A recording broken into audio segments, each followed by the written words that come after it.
Hola chicos, bienvenidos a sus clases virtuales con el profesor Jan. Hoy es un hermoso día para aprender. Y el tema del día de hoy es la independencia de las 13 colonias y la Revolución Francesa. ¡Acompáñenme! El primer tema es la independencia de las 13 colonias. Sí, vamos a hablar sobre nuestro vecino del norte, Estados Unidos, y cómo se liberó del Reino Unido. Si bien hoy en día es una de las grandes potencias del mundo, no siempre tuvo esa condición, ni tampoco tuvo ese extenso territorio que hoy en día tiene, sino que era más pequeño. Como puedes observar en el mapa, las colonias que le pertenecían al Reino Unido estaban ubicadas en el extremo oriente. Las demás zonas, que hoy conocemos como Estados Unidos, estaban repartidos entre diferentes grandes potencias de la época, como España, Holanda, Francia y demás. Y existían dos zonas muy marcadas dentro de las 13 colonias, la zona norte y la zona sur.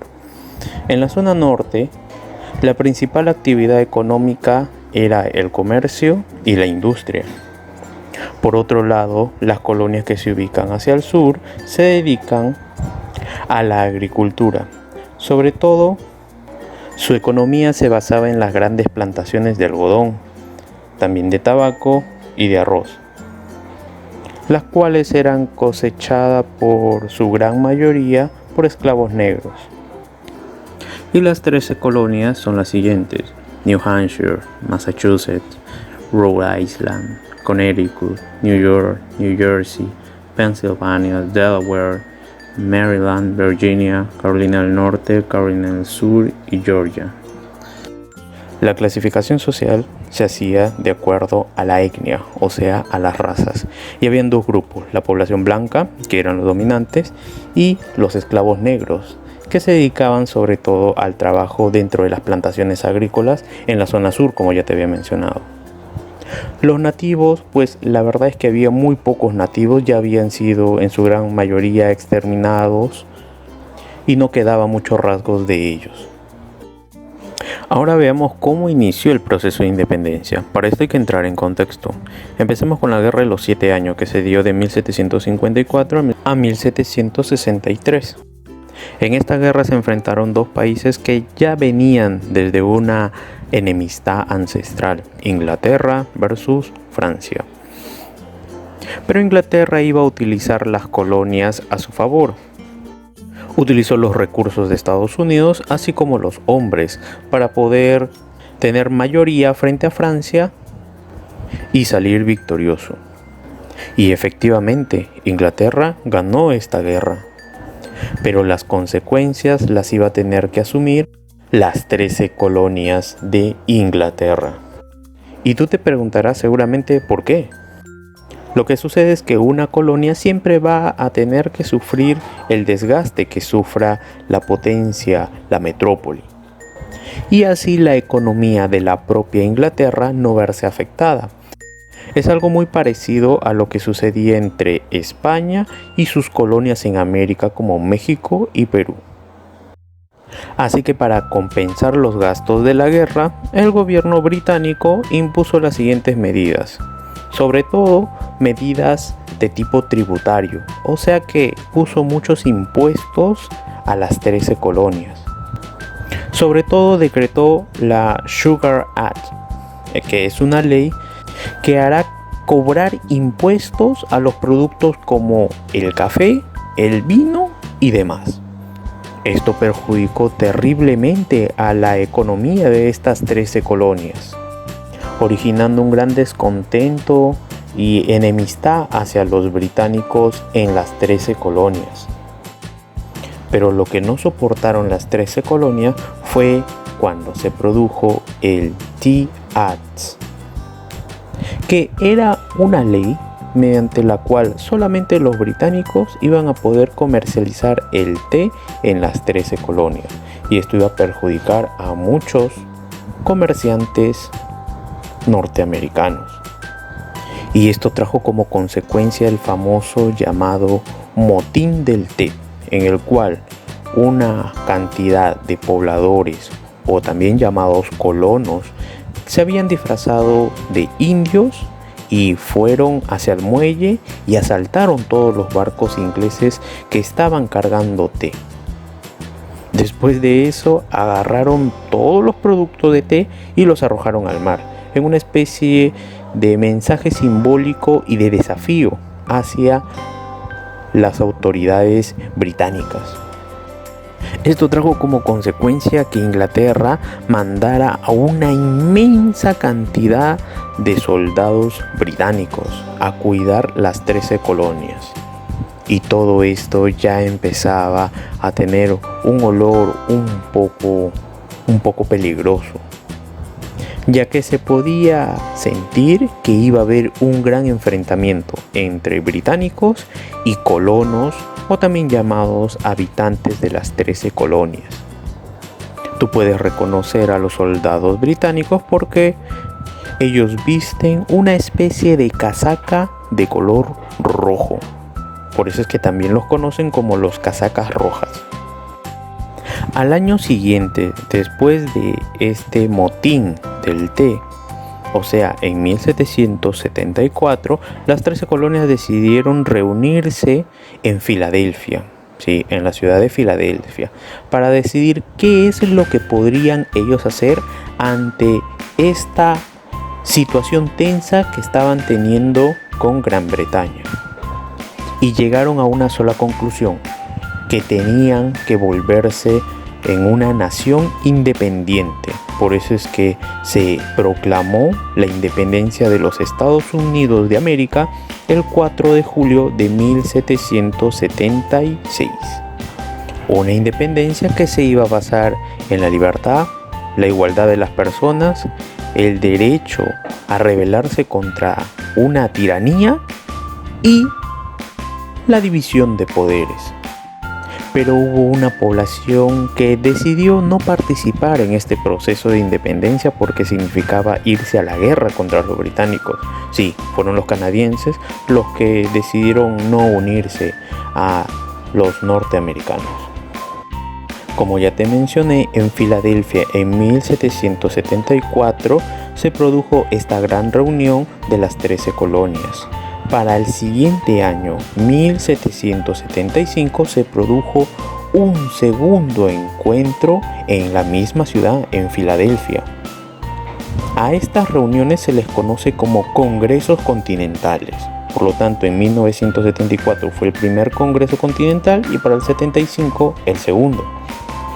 Este segundo congreso ya estaba conformado por el comandante George Washington, que había sido un militar que había luchado junto a los ingleses en contra de los franceses en la Guerra de los 7 años. Por lo tanto, tenía mucha experiencia bélica.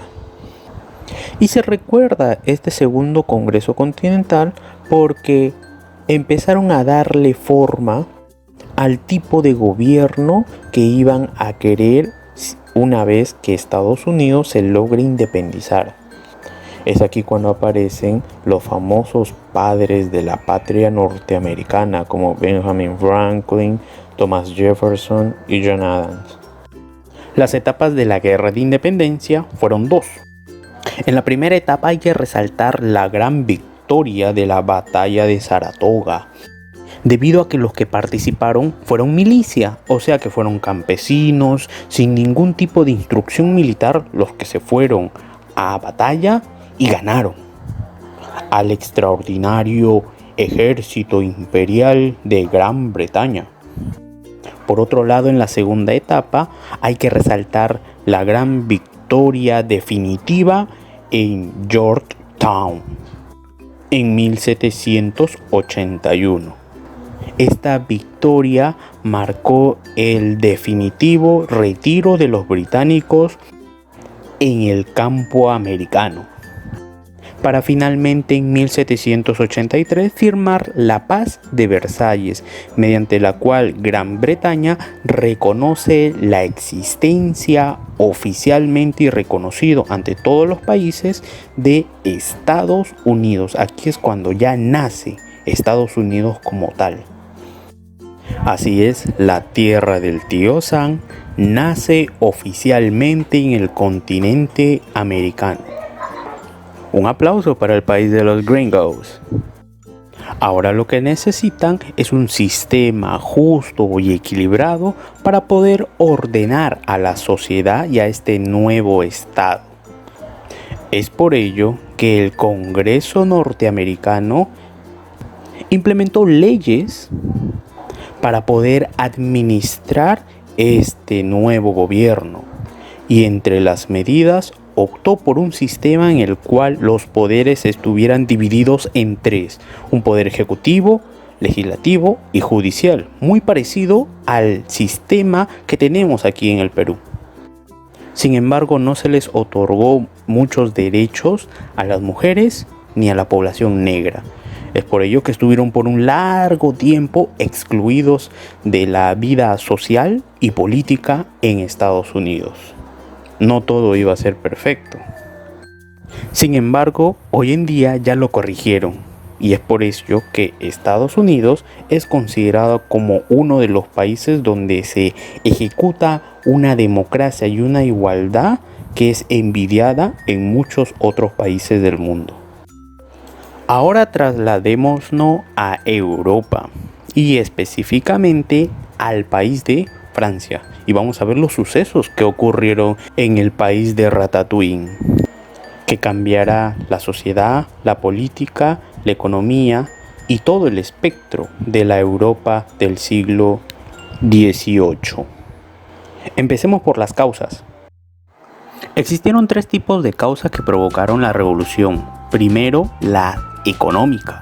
Desde el 1760 se produjeron unas muy grandes malas cosechas, lo que provocó que muchos productos tuvieran altos precios y que las personas no pudieran costear los precios de los productos.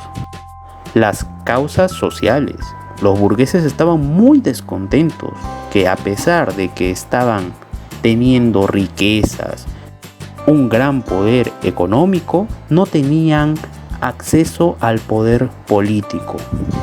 Se les cerraba las puertas del gobierno cada vez que intentaban postular hacia algún cargo administrativo, y consideraban injusto que solamente el tercer estado, o sea el estado llano, pague impuestos, porque la nobleza y el clero nunca pagaban los impuestos y eran los sectores sociales que más gastaban dentro del gobierno.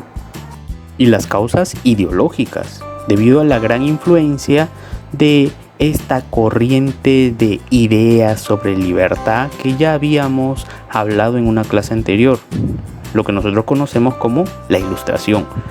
Debido a ello, los ciudadanos tomaron una gran conciencia de que el Estado debía respetar sus derechos, que ellos no debían de dejarse pisotear. También debemos de recordar que Estados Unidos influenció en la Revolución Francesa, indirectamente, pero es que Francia participó activamente en la independencia de las 13 colonias, debido a que Francia siempre ha tenido una enemistad contra Inglaterra. Y una manera de provocarles molestia es justamente ayudando a las excolonias británicas. Esto representó un gran gasto para el mismo gobierno francés, que viene de tener uno de los inviernos más fríos que ha existido en su historia. Hay hambruna entre su población, y a pesar de ello, el gobierno francés decidió gastar en armamento y en soldados franceses para enviarlos a América a ayudar en la guerra. Toda esta crisis generó de que el rey de Francia, Luis XVI, decidiera convocar a los Estados Generales. Los Estados Generales es como una gran asamblea donde va a estar dividido en representantes de cada clase social de Francia. Solamente se convoca a los Estados Generales en épocas de crisis. Las clases sociales en Francia de finales del siglo XVIII estaban organizadas en 3 estados. En el primer estado está la nobleza y obviamente el rey. En el segundo estado están los miembros de la iglesia, o sea, el clero. Y en el tercer estado está la burguesía y los campesinos, que son los que en su gran mayoría pagan impuestos. El primer y segundo estado no los pagan. Hubo un problema dentro de los Estados Generales. Lo que pasa es que cuando se quería tomar una decisión y se realizaba una votación para aceptarla o denegar, siempre el tercer estado era el más perjudicado, debido a que se votaba por estado. A lo que me refiero es que si el primer estado estaba a favor y el segundo estado también estaba a favor, sumarían 2 puntos. Pero si el tercer estado estaba en contra, solamente sumaba un solo puntito. Por lo tanto, el resultado era 2-1, a pesar de que el número de representantes del tercer estado superaba por muchísimo al primer y segundo estado. Por lo tanto, era considerado injusto esta votación por estado. Lo que querían los burgueses era que la votación se hiciera de manera individual, 1 por 1.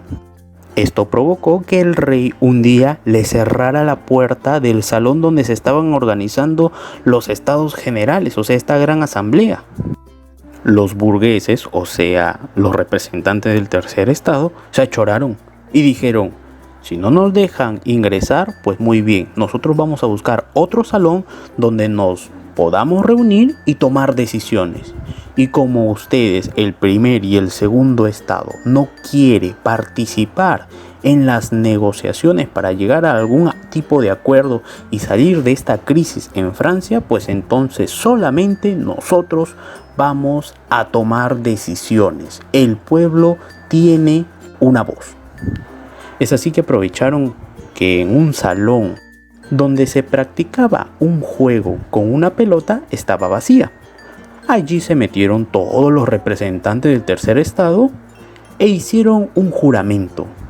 Y en este juramento ellos se comprometieron a reunirse todos los días hasta que pudieran crear una constitución con medidas para poder salir de esta grave crisis económica y social. A este acontecimiento es que posteriormente se le va a denominar el juramento del juego de la pelota. El término juego de la pelota es debido al salón donde se jugaba este deporte. Muy curioso, ¿no? Pero los que no tomaron muy a bien esta noticia de que a sus representantes les habían cerrado la puerta fueron a la misma población de a pie que estaba afuera de los Estados Generales, en la calle. Ellos se enojaron tanto que dijeron: ¿cómo es posible de que el rey cierre la puerta a aquellos que iban a pelear por nuestros derechos? Es por ello que la población se enojó y dijeron: vamos a tomar las riendas de lo que está sucediendo en Francia y vamos a tomar venganza.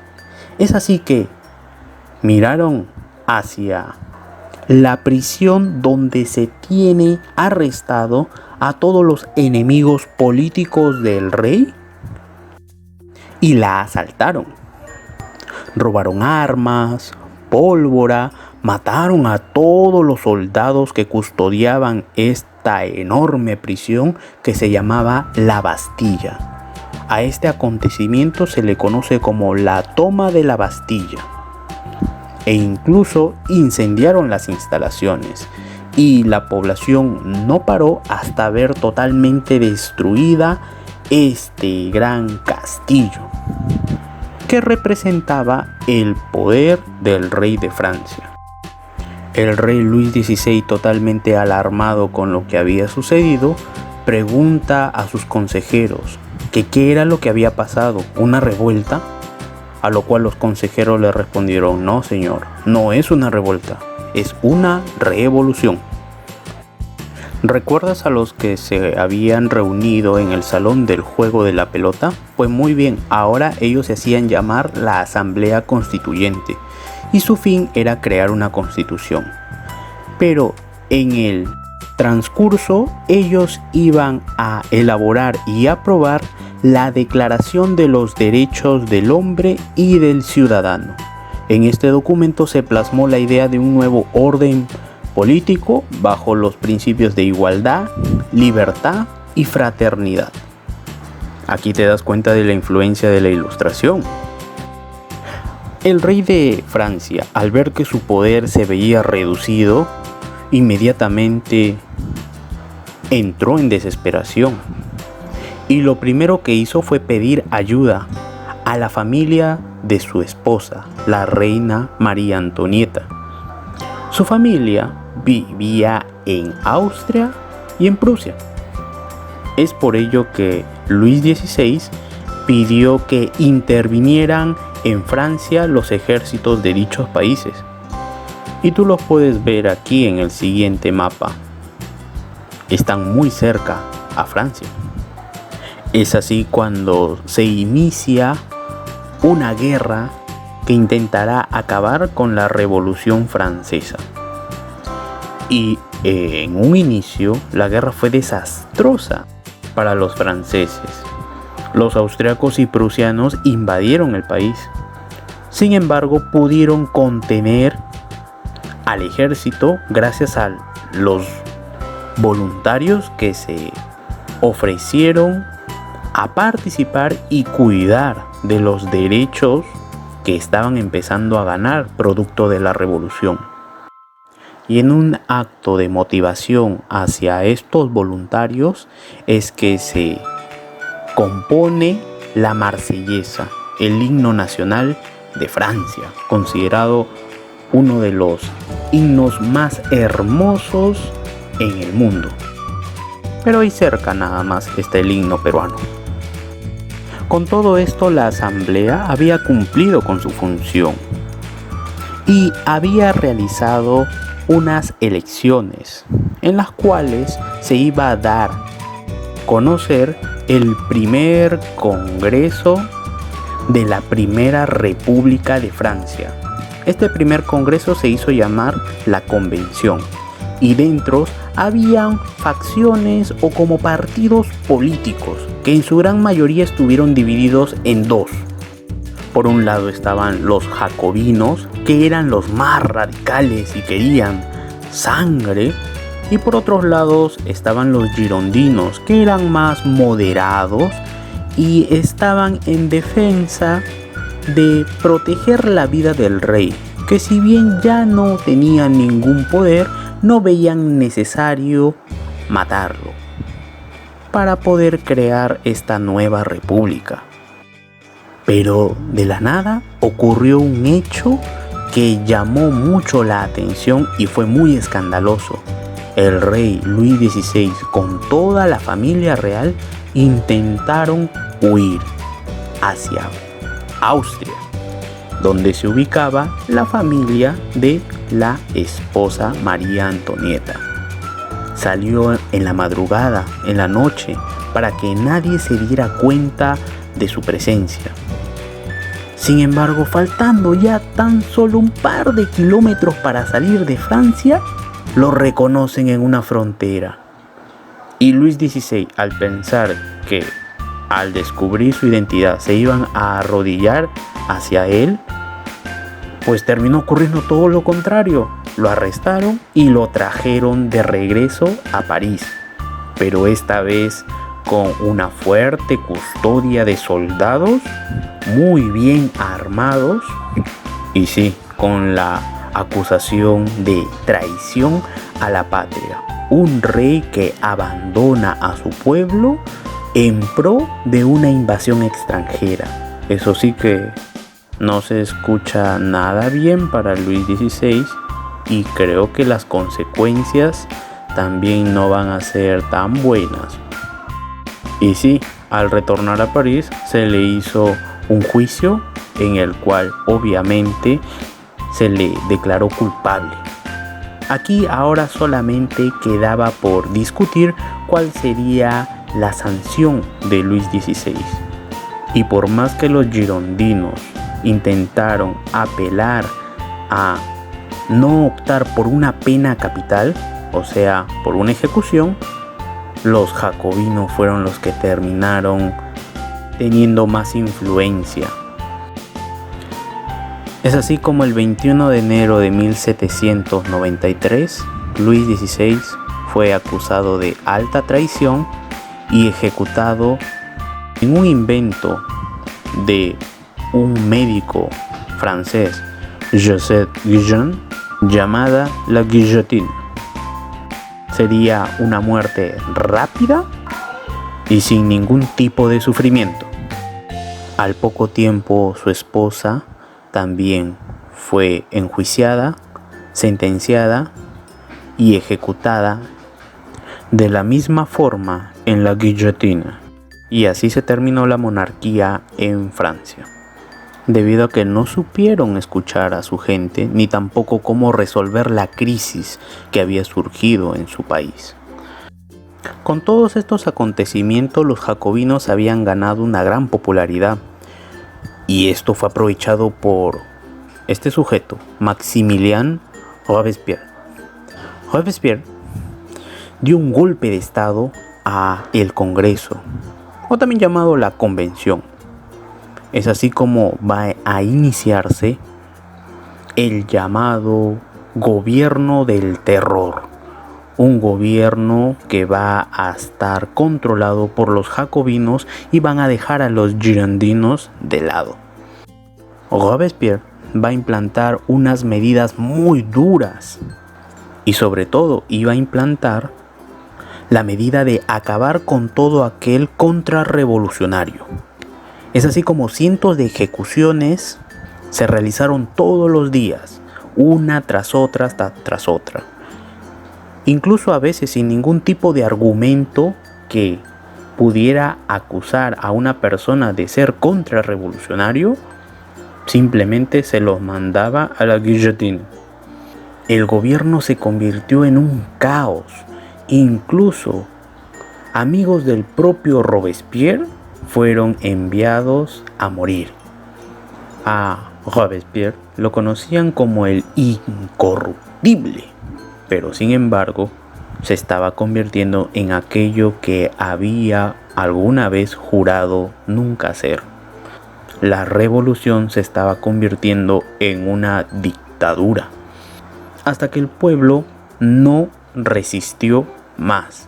Y así como aceptaron a Robespierre en un inicio, pues ahora lo van a desechar. Lo enjuiciaron y lo condenaron a morir en la guillotine, al igual que Luis XVI. Nos vemos, Robespierre, que la fuerza te acompañe. A esta acción en la cual se había puesto un alto a todo lo que había estado realizando Robespierre se le conoce como el 9 del Thermidor. Se le da este nombre debido a que se habían cambiado el nombre de los meses. Ahora la revolución va a estar dirigida por el directorio, que va a estar integrada por 5 miembros. Y van a desarmar todas las medidas que habían sido impulsadas por Robespierre. Los esfuerzos se concentraron solamente en ganar la guerra en contra de esta coalición europea que se había articulado para tratar de derrotar la revolución en Francia. Es aquí cuando aparece un joven general llamado Napoleón Bonaparte, que había ganado muchas campañas en Italia, en Egipto, y que ganó mucha popularidad en el transcurso. Napoleón vio que no había un único líder dentro del directorio que fuera tan popular como él, y esto fue aprovechado para dar un golpe de estado al directorio.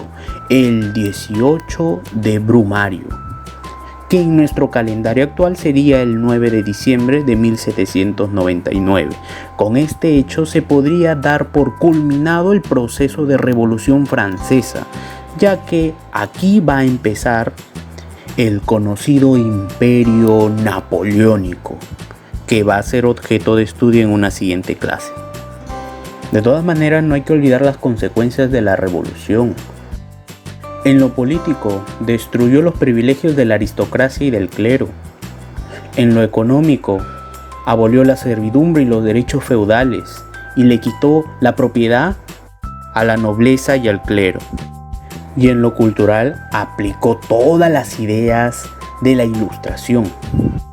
Espero hayas aprendido con estos dos grandes temas, la independencia de las 13 colonias y la Revolución Francesa. Me alegra mucho que hayas aprendido algo nuevo hoy. Pero como yo sé que te encantan las tareas, te daré gusto. Tu tarea es la siguiente.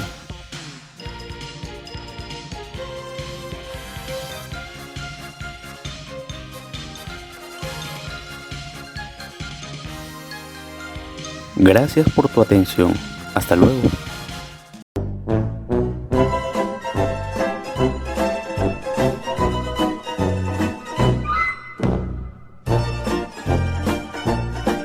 Besitos, besitos, chao, chao. Yeah!